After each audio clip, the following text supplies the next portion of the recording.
Hello and welcome back to How We Live Online. I'm Christina I'm Joanna. and we are talking about Grage today. I'm thinking of this episode as a little bit the trend cycle revisited, but also like the beginning of a theme I think we're developing this season about like personal style and the things that inform that. So, we have talked about the trend cycle before in reference more to fashion, but this week we will be talking more about interior design. The cycle continues. So I have just an opener question Love for my co-host Xtini. Xtini. Yeah, I'm feeling really silly right now. We How? are on one today. Yeah. You'll see. We're sunny though. I think that's why. Yeah. We also both look really, really great. Aww. Look at my hair right now. I look like I chopped it. Maybe that's not beautiful. I love a blunt bob on you. I don't. Willy Wonka. It is a Willy Wonka Oh, that is frightening. I would take a screenshot, but I'm on my work computer.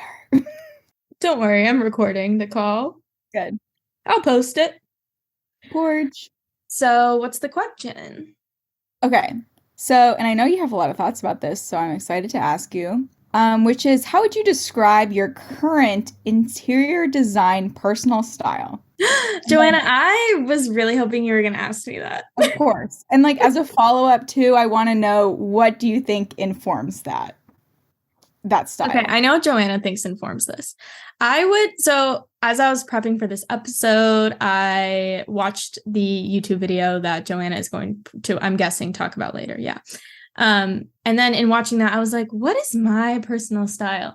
And I would say that a few words that describe my interior design style are bohemian, but in like more of like a, hopefully in my head, like cool 70s way and less of like a tassels kind of way. I don't like tassels. I'm anti-tassel. I would also describe it as like eclectic and a little bit kitschy. And just in like the small things that I have, I don't really have like big gaudy things, but I have, well, I don't know if that's true. I would say it's feminine. I would say I don't know how to say this other than like I make do with what I have. It's free things, like curated free stuff. Yeah. Is also a good way to put it. Yeah. And I love my little apartment.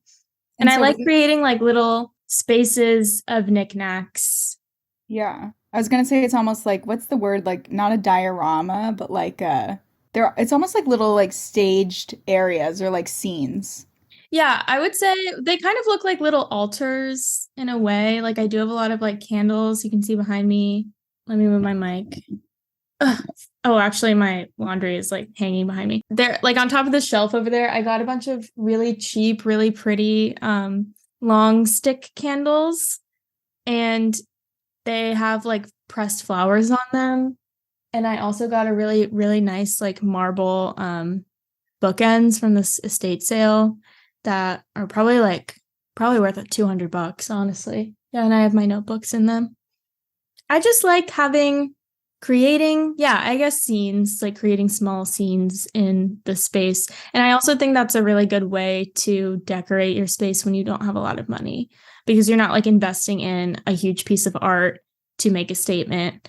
You can, be a little rat gathering things or a squirrel or whatever tiny animal you want to be, and then like set things up. So what do you think informs that? Like how do you think you develop those interior design proclivities?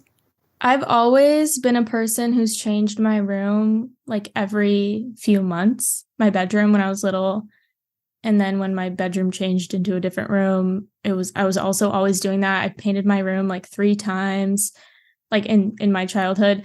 Um, and I would there was one year that I like printed out a million like quotes and like had my wall full of quotes. And then I got acrylic paint and just started painting on my wall, but nothing fun. It was all like stupid shit from when I was in middle school. So it said like swag and stuff. And I would like bring furniture from the rest of my house into my room and make my brother move it. But it was always at like midnight. And I would like go into his room and be like, please help me move this thing. And then he would, and that was really nice. But then I started to feel bad. So then I just would develop superhuman strength in the middle of the night to like rip my furniture around. I would say what informs that is like wanting to be able to control my space in my house. I had two siblings, and I really wanted to make my room very reflective of me because I spent a lot of time in my room. I was more like do my homework in my room, never come out of my room. So my room was like something that I wanted to be very beautiful in whatever way I could do that. I had like string lights. I would like beg my mom to buy new like bedding for me and stuff like that. And then I think that like my personal style is pretty colorful in terms of what my home looks like, but not really what I wear as much. And I think that's because my mom loved to have everything brown. Everything in my house was brown. The outside of my house was brown. Inside of my house was brown. Everything was a different shade of beige. And like, we're going to talk about grayish, but my mom's like strictly beige, like very much warm beige. And then my grandma's house, which I spent a lot of time in, and Joanna has been in, and was like, this looks exactly like Christina's room. Just had like a lot of like really beautiful like teak furniture and I don't know, like bohemian textiles and a lot of like Asian influence because of all of her travels. And then she would also have like just small like knickknacks from her childhood out. So she would have like her name plate, like the little plate that had her portrait name on it out. And this is pretty crazy because her house was flooded and destroyed in September. And we're moving her back in hopefully next month. So that'll be good. But she lost a lot of her stuff, which was really sad. And I feel for her, and I am happy to find her things. I recently found a bunch of batik fabric, like vintage fabric, that was untouched. And I found it in a plastic bag in Goodwill for like $5. And that stuff is like just really hard to find. So I'm going to make her floor pillows or something. She lost all of that. I could talk about this forever.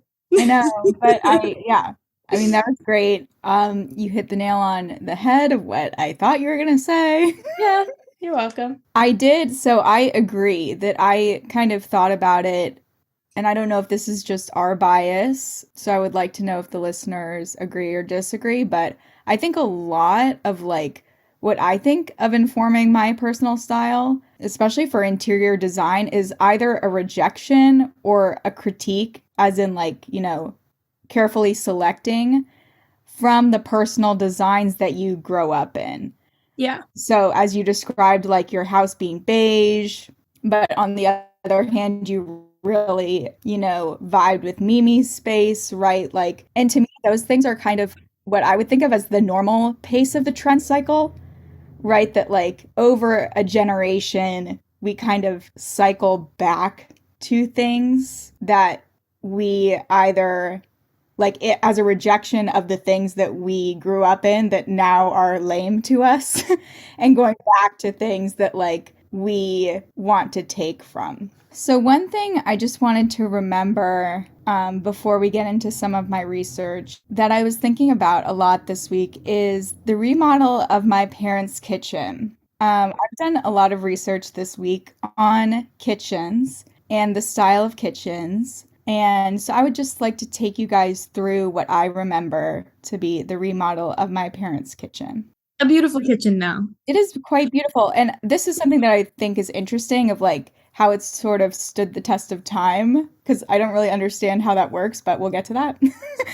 So my parents are kind of a sleigh. They've had this house for a really long time in a pretty affluent area, and yet they bought it for essentially pennies. Wait, how much did they buy it for?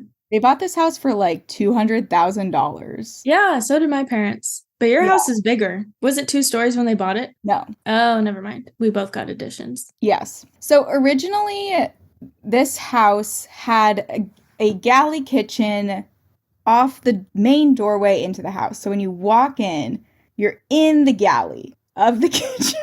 Oh my God, I didn't know that. I mean, And obviously. yes, and it was yellow. My mom, so this is when I was born that I remember it being yellow. My mom clarified it was actually Aztec gold. Oh, wait, her doing? Yes, so Okay. they painted that kitchen in, in the early 90s. They painted this kitchen Aztec gold. And, I did a lot of research, Mom, about the trends in kitchens for this episode. And I hate to say it, but Aztec gold is not a trending color in this time period. Nevertheless, that's what we had. And then in the early 2000s, my parents remodeled the entire downstairs. So kind of like going towards like, the open concept movement. As I mentioned, this was like a galley kitchen, but in the early 2000s is when we started having more like open concept housing be popular. So you could have an eye line from your kitchen to your family in the living room, right? So that changed into my house. And also the design details of the kitchen changed. So my kitchen, and it's been the same since the early 2000s. It's got green walls and a dark blackish granite countertop and lighter cabinets. So a contrast kitchen, which was trending in the 2000s, as well as granite. And I think it's kind of interesting how I think of this in my own mind as like the new kitchen. Like Mhm. it doesn't look new, but I don't know what it is that like I feel like they made pretty good design choices that still kind of, even though it's like, 20 years old at this point, it doesn't really feel dated. I don't know if that will be still, I mean, obviously if someone were to buy this house today, they would tear the whole thing down because the whole thing is dated by the standards of people today. Mhm. But yeah, I just think that's kind of interesting. I think that, well, Joanna's parents' kitchen is now like you walk through the front door and it's towards the back of the house and it's in like the back left corner. And so all of the appliances are against the walls in the back left corner of the house. And then there's a big island which you can like sit around and talk to the people in the kitchen, or if you're on the opposite side of the island, you can be looking at the people in the living room. And yeah, you have like the honey colored cabinets, which are my parents also have. But my dad picked out this like really, really ugly granite that looks like like crumbled Oreos. And like it's white and gray and black, and you cannot tell when it's dirty, which is like when you're cleaning it, you still can't tell when it's dirty. Hmm. And then I think that the granite color is something that's like keeping that kitchen alive. And also you have like really nice appliances. Like you have a really nice stove, I think, don't you? Yeah, we do. We have the same stove that Meredith's grandparents have. Oh, Which, so these are these are people who have nice appliances, guys. I yeah, know you not don't just know for them, high but rolling over here. and also green is in right now. Yeah, okay, So I'll get to there you it, go. girl. Girl, I'll get to it. You don't even know. I would love to talk about green. It's gonna be We really will hard for me talk to about green. all right. Okay, so just to get us warmed up to thinking about trends with interior design. Um, you know, as we talked about at the top, like I think a lot of times the thing that stands out to us when we think about the trend cycle is fashion. And interior design by nature can't really be seasonal the way fashion is. Or can it? Oh, That's right. It can. I'm scared.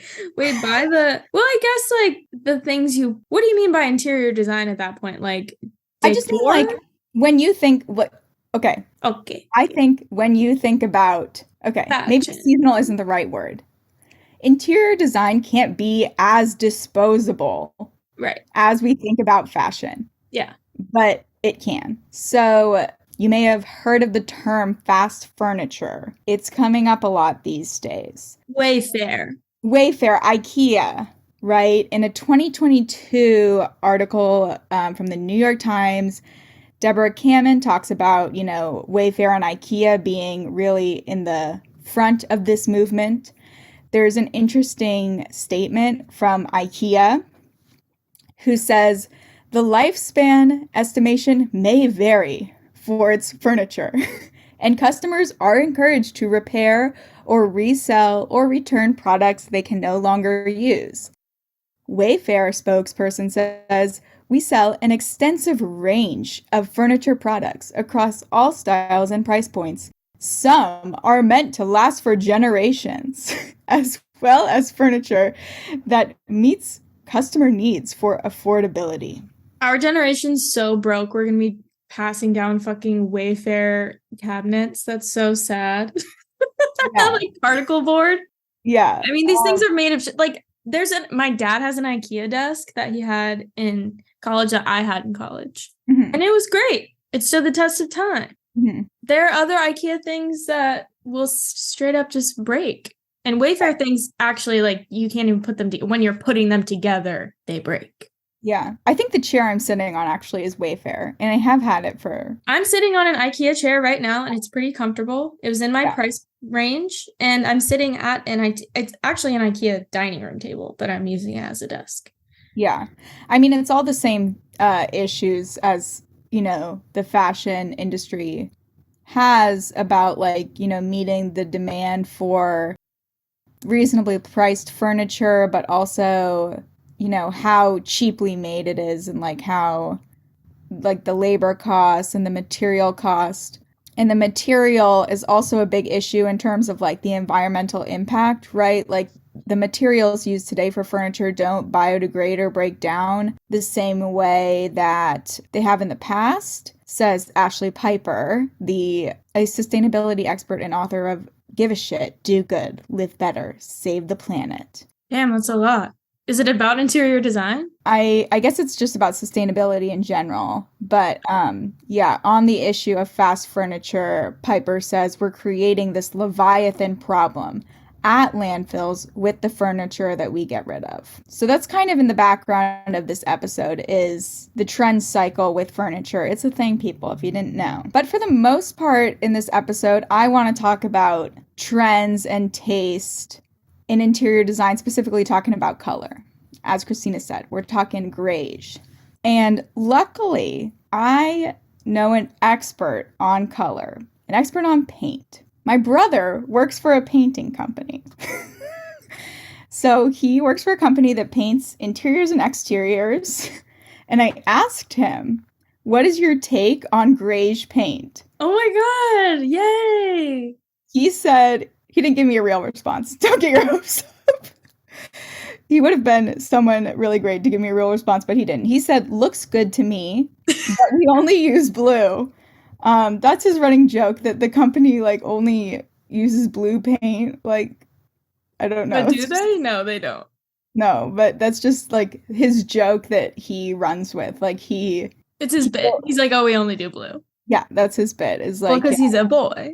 Yeah, because the company, they are men's, so they do blue. That's so funny that you asked Teddy to give a quote and he was like, looks good to me. Yeah, that's what happened. It's like, as long as I get paid, I actually love it. Yeah, so we heard it straight from the horse's mouth. Grayish looks good. Thank you, horse. But why?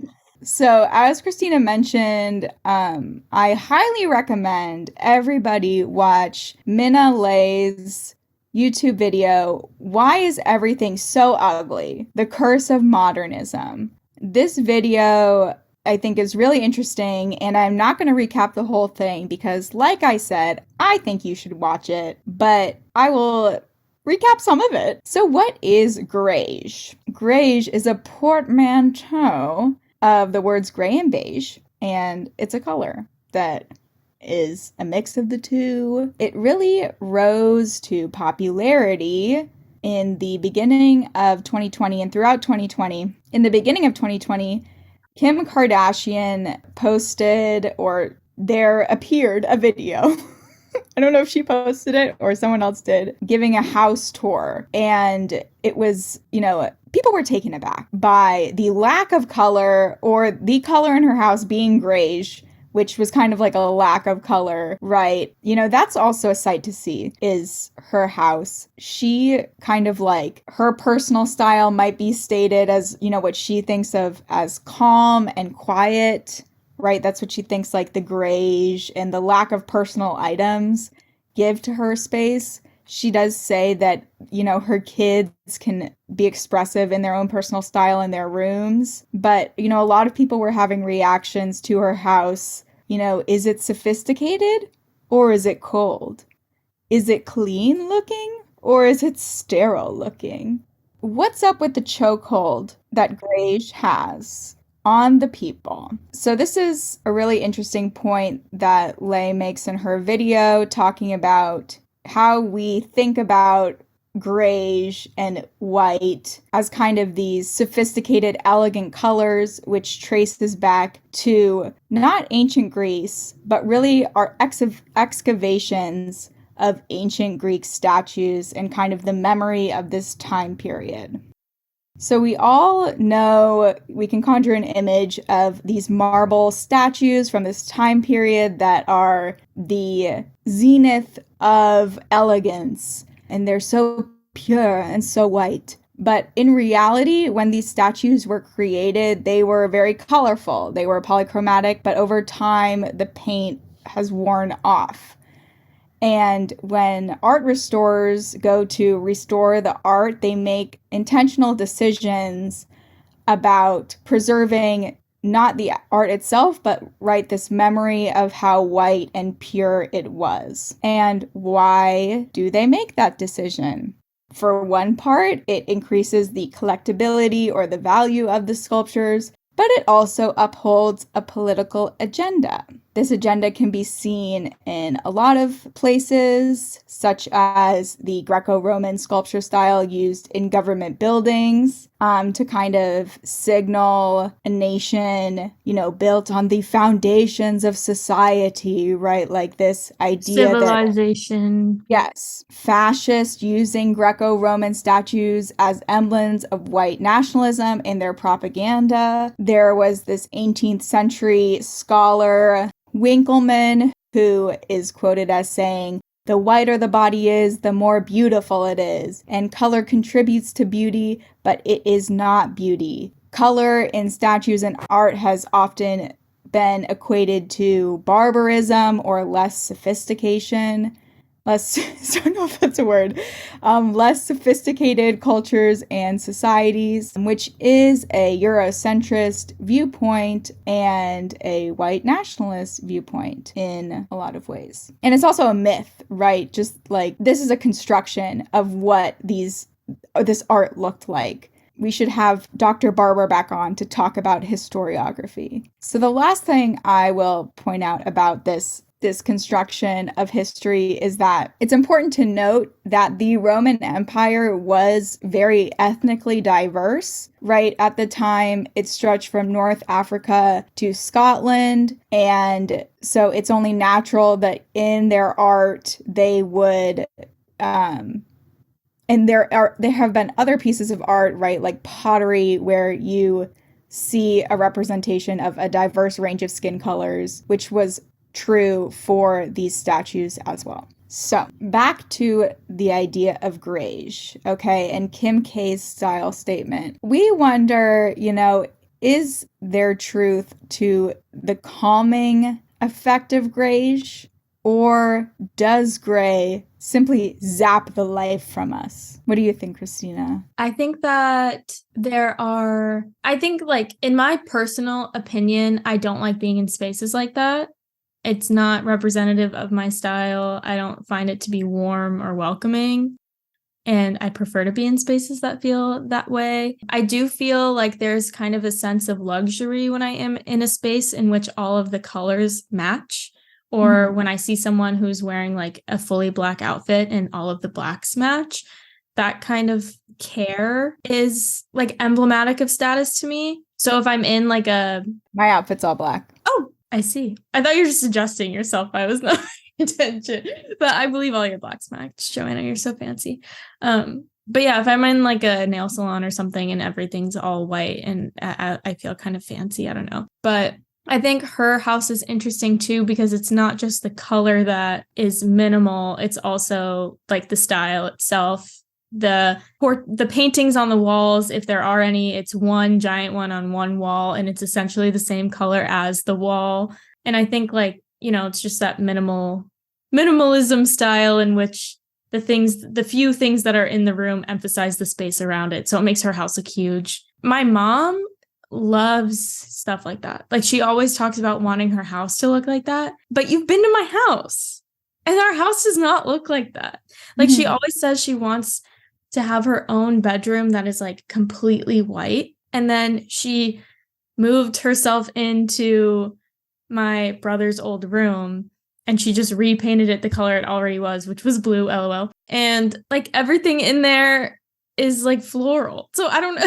And she chose those things to put in it. So I don't know. I can't understand that. But I see how that kind of space can make you has a kind of richness to it because it emphasizes the space around it.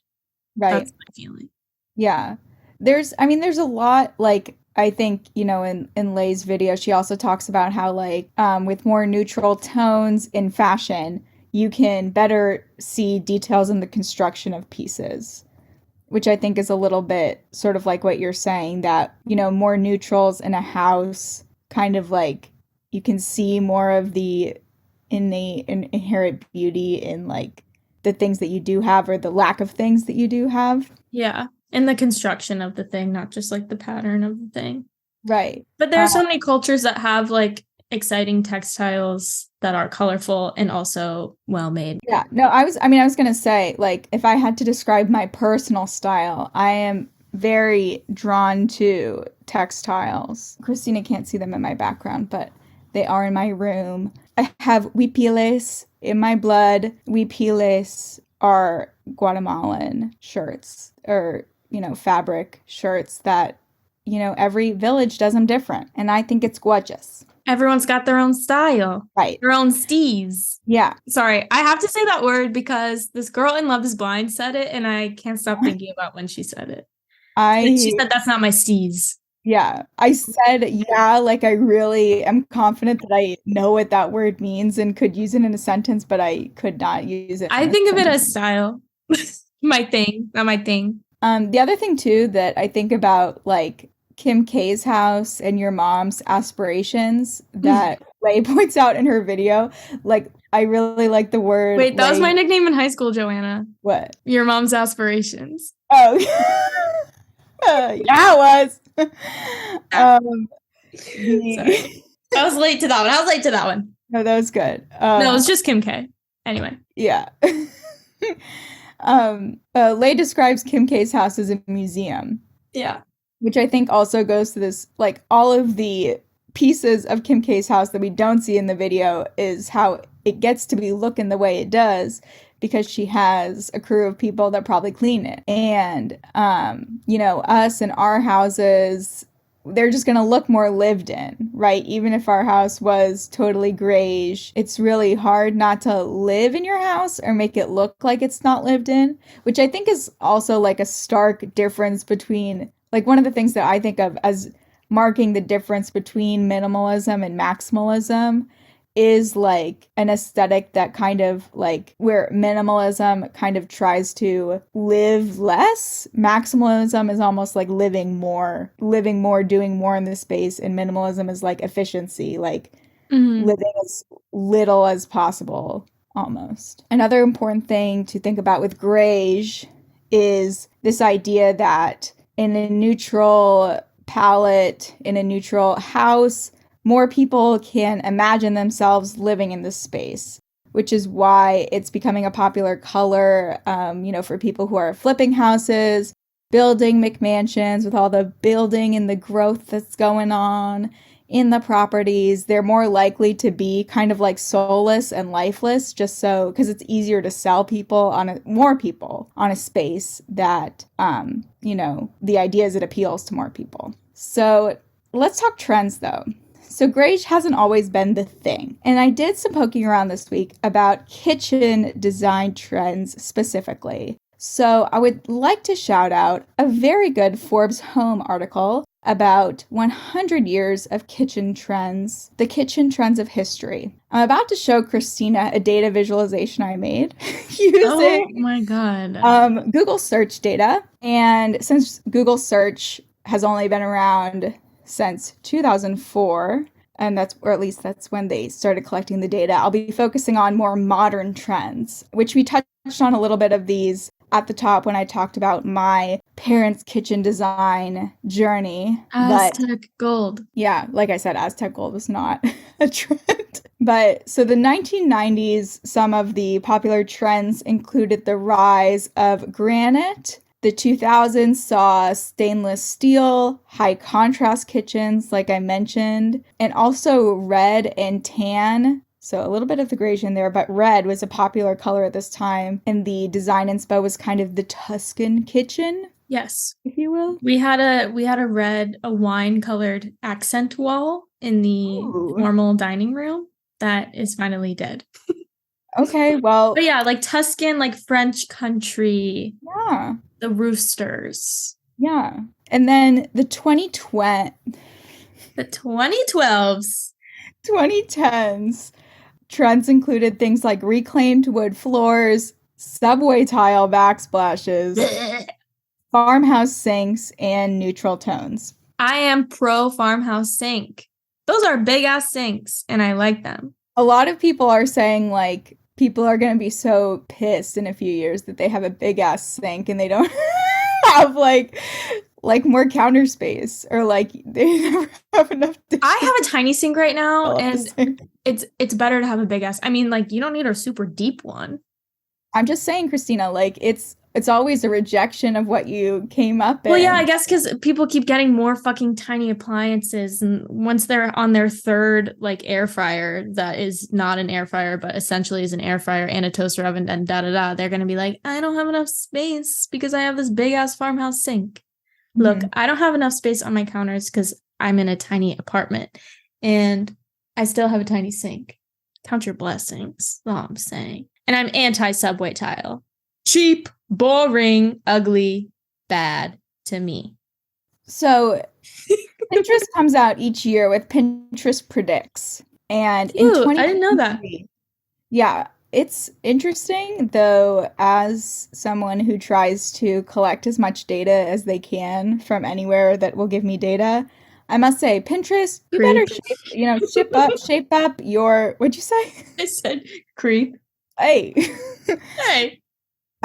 You better shape up the way that you publish these things, because like I really wanted to analyze the Pinterest predicts trends, or like Pinterest data, but like they don't want me to, essentially, and they made it really hard for me to do it, so I didn't. I'm just telling you what they say about 2023. I'm sorry about that. I love Pinterest. We will come back to Pinterest later in the season. Wait, I have a UTI, so can we take a break?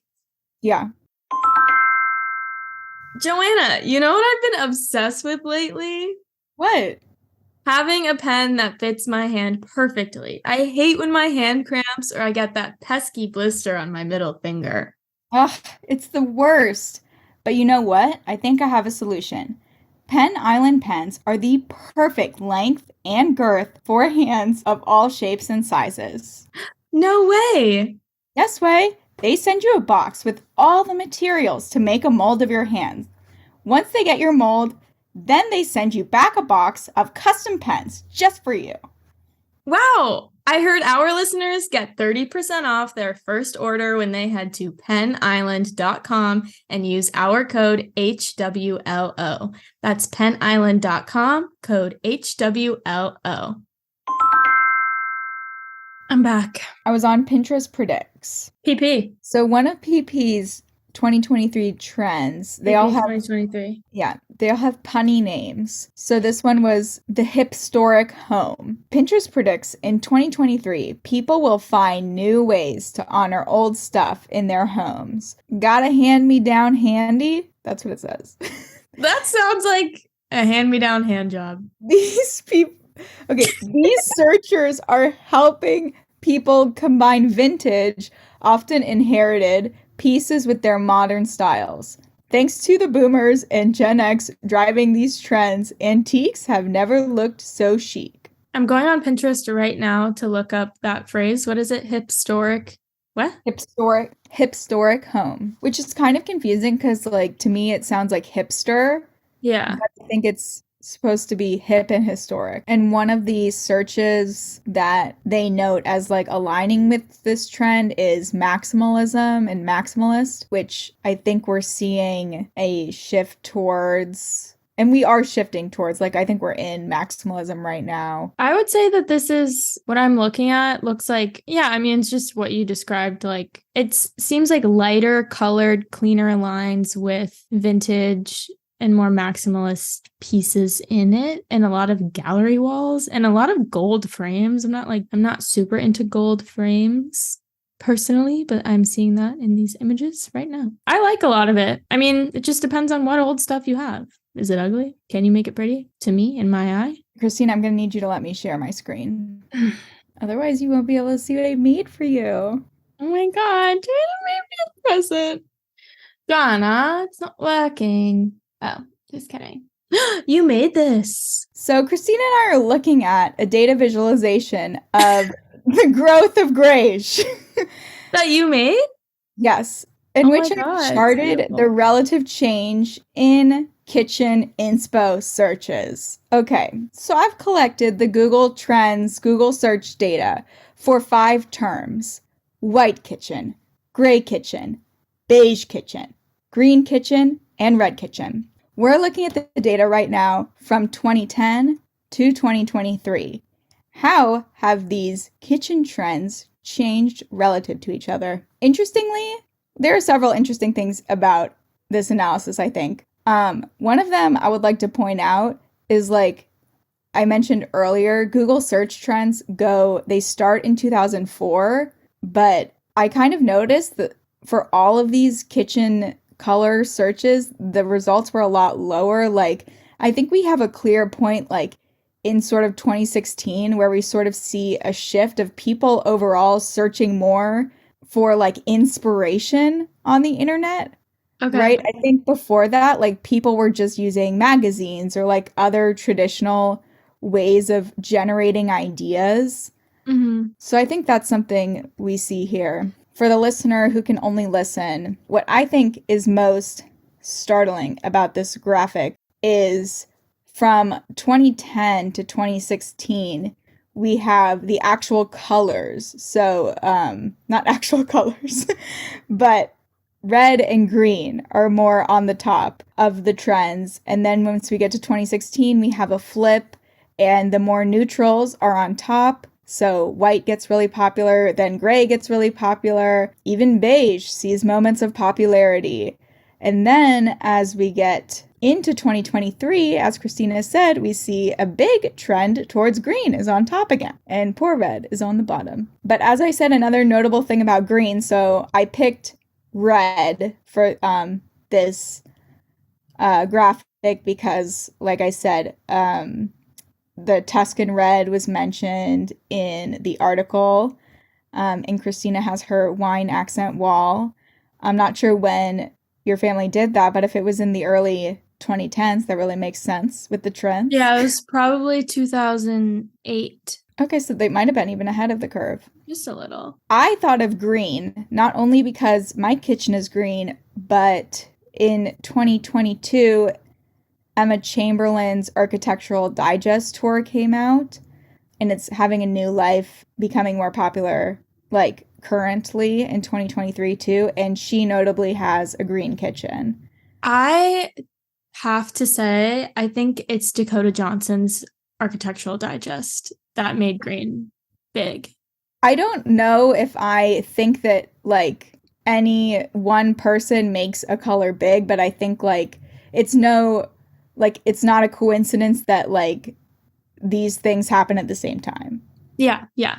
Dakota Johnson, Kendall Jenner, and Emma Chamberlain have green kitchens. Mm-hmm. All in this early 2020s where the green I see is bigger. Yeah. On this graph. So Christina, if what I wanted you to make this graph better is put in their faces. Oh, Kim K. That would be really good. Wait, do that and I'll post it. Okay. If I don't do that, you won't post it. I mean, I'll still post it.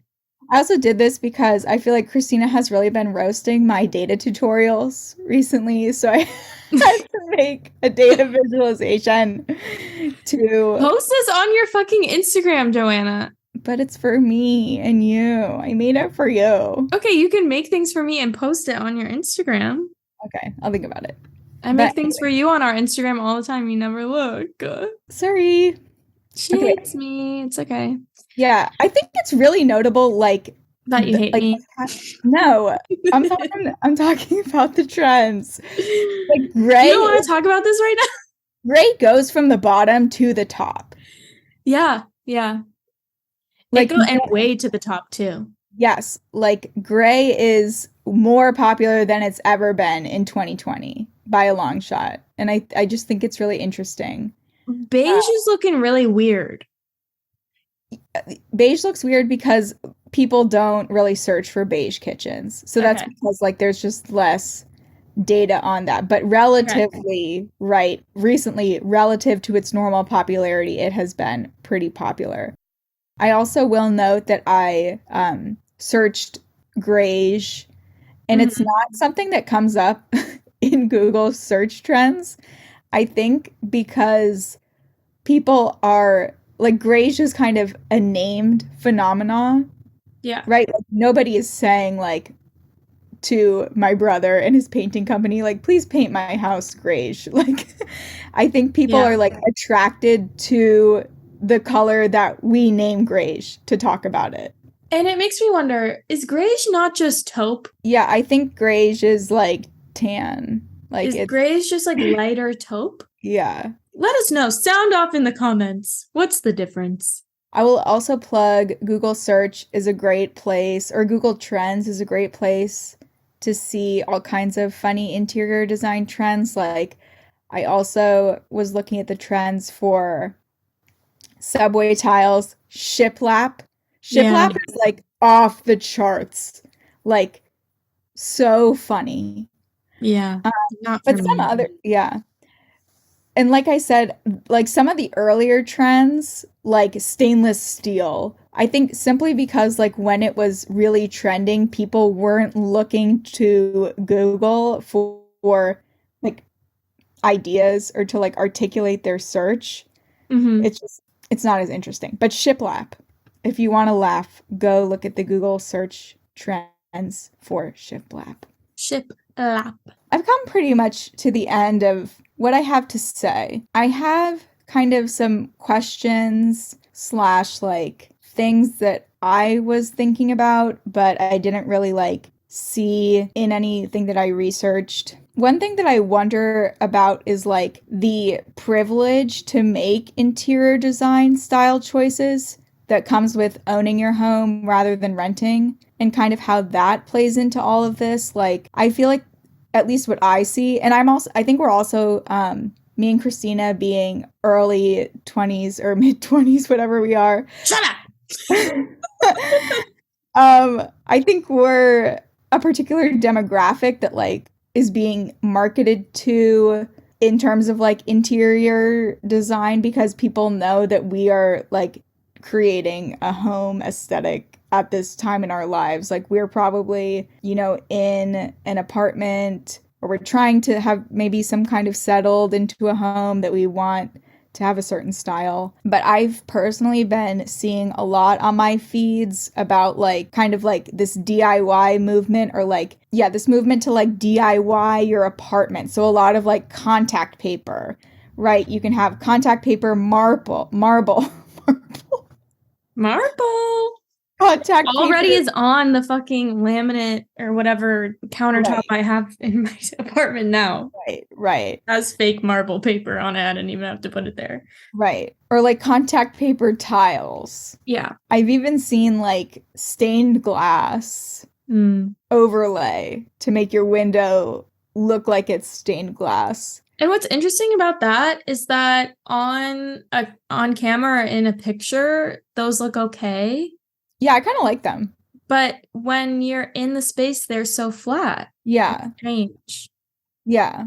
I think And it's people get like the tile, like the stick-on tile to do like the checkered floor, which I don't love. I mean, the thing is that you can do whatever you want with your house, and I'm a firm believer of that. And in honestly, just putting a bunch of fucking holes in your wall as a renter, like who cares? You're probably not going to get your deposit back anyway. But some things I do think are ugly, including that, the checker thing. but I think you can't do whatever you want in your apartment. No, you can't. That's the thing. It's like you But some could people do. That's what I think is interesting about the idea of interior design, and especially like we were saying before, connected to the fast furniture thing. Like this is fast design. Like it's ways to personalize your space because you literally can't. Like Mm-hmm.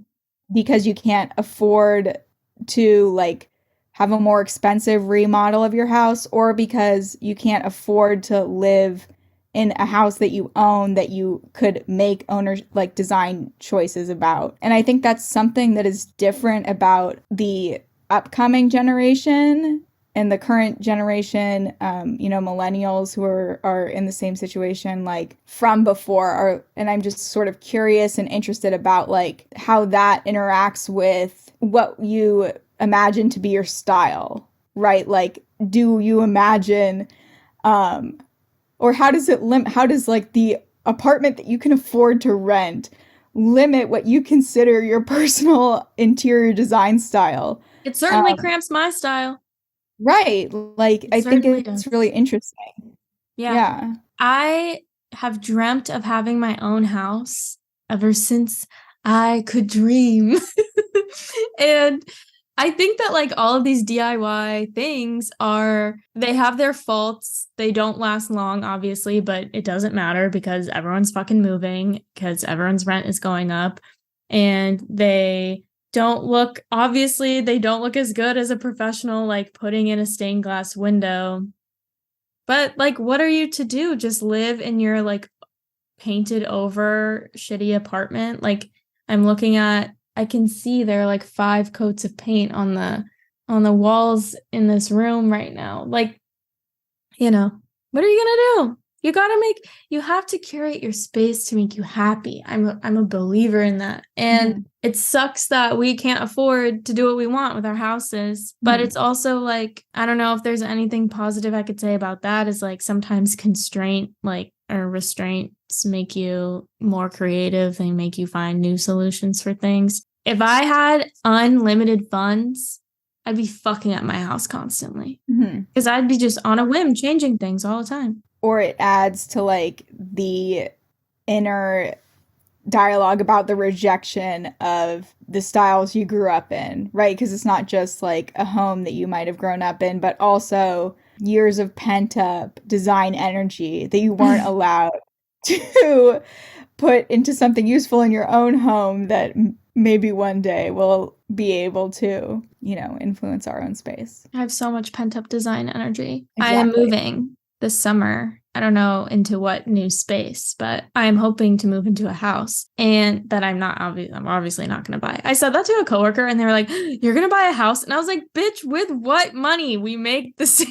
But yeah, I just have something like I just really want to get rid of stuff. I want to get different rugs. I would like to basically all the furniture I have right now is like inherited from my old roommate. Shout out Alexis and BFF Alexis. And just things I found for free or like things that were in my parents' classrooms that they don't want anymore. Like I have so many poorly made bookcases in this room. And I think that like the restraint of money means that you have to spend a lot more time Hmm. on the hunt. Hmm. And people who don't like the hunt are going to buy shit from Wayfair. Hmm. And that's fine. Me, I like the hunt. And then they just wait for shipping. Because I feel like Wayfair has really long shipping. Is that true? I don't know. I think so. I Yeah. believe it. I Or it's so believe, expensive to ship huge stuff. yeah. Or you just drive to IKEA and get in a fight Yeah. while you're there. Have you seen that 30 Rock episode? Yes. Everything to me comes back to a 30 Rock episode. That could be the way. No way. So, the question that we have is, and we're not going to answer right now, because as I said, we're developing this over the season. We're simply laying the foundation. Get what I said there? Because this is about design of houses, interiors, and foundations a part of house. A very good pun. A very good pun. So We're we're laying, setting the foundation. yeah, so this is the foundation for our statement. How do we develop our own personal taste? What influences it? Do we have control over these influences? And how do we begin to unpack them? Unpack. Yeah, that's what I have been thinking about throughout this episode. And what did we talk about last time? Oh, we talked about skincare and the rituals we create for ourselves. We talked about Apple Watches. And yeah, I like this season so far. We're talking about taking care of ourselves spiritually, mentally, physically in our space, physically in our bodies. Mm-hmm. And it's fun. Yeah. I am anti-grage, but I'm not necessarily anti-minimalism. I understand its value. I see it as more about space than it is about stuff, and that's cool. But I love stuff. I think on the spectrum of like if I were to truly interrogate my own preferences, I lean more towards minimalism. Though I feel like since, it's trending, I'm having more of a maximalist era. Like I've been buying a lot of books recently. Just because I to have them around. Right. I'm like, I want to look at books, so I'm buying them. But yeah, in general, I would say which Christina knows, considering when we lived together in the room that she's currently in. Well, we weren't both in that room. Yeah. I was in that room. And I spent the whole summer there, or even more than the summer, and I never really decorated it just because I was like, yeah, this is temporary. Yeah. And I'm moving soon, and I just like redid a bunch of stuff in here because I just wanted it to change. Joanna, I think that you're like, in the amount of stuff, you have minimal things, but you don't have like minimalist things. Yeah. Yeah. I mean, I really like the things that I have. And I think I have good things. Like, and we could talk for days about like these stools. I love these stools. I have 2 stools that are flowers. And like, this was a big decision at the time for me to buy these children's stools. Because it was like, what's the point? Yeah, but they're great. Well, thank you for listening to this epi, everybody. Thanks, guys. And please follow at Data Tutorials and at XTinaMM. Still don't remember. And most importantly, follow How We Live Online on Instagram. Sometimes I post little memes that I make, and I like them, and they make me laugh.